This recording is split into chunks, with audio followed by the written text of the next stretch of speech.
Здравейте! Аз съм Шенол Куртов от град Сопот.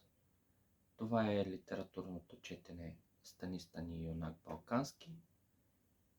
И както до сега продължаваме с стиховете на Добри Чинтулов.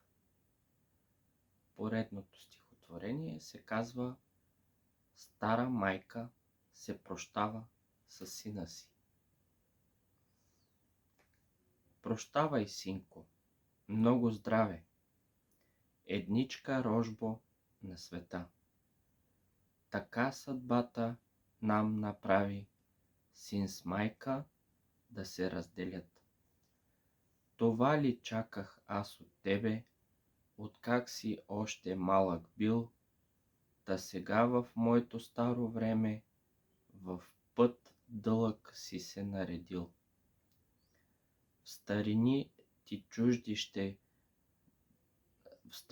чужди ти ще да идеш, къде ти сочи светът и хората да видиш и да търсиш там честа. Но мислиш ли, рожбо мила, че ще да имам аз покой, кога от старост и безсила любезни образ спомня твой? Ако да видя буря страшна, със силен дъжд да завали, то моята душа нещастна от страх ще скоро затрепти.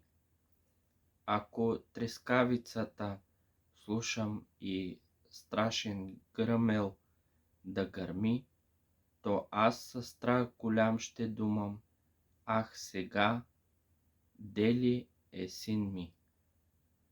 Когато овците заблеят, играят, тичат по поле, когато птичките запеят под синьото ясно небе, ще думам аз, ах, птички, овци, и вие си имате деца, при вас играят вашите рожби, но моята в чужда е страна.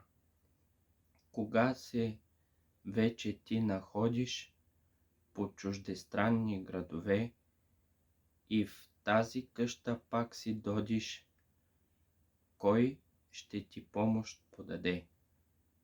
Къде е моята майка мила? Роднините ще питаш ти, но само нейната могила, тогас щът ти покажат ти. Душата ти не ще забрави това, що ти хортувах аз. Върви, носи си много здраве и споменувай пак за нас. Благодаря.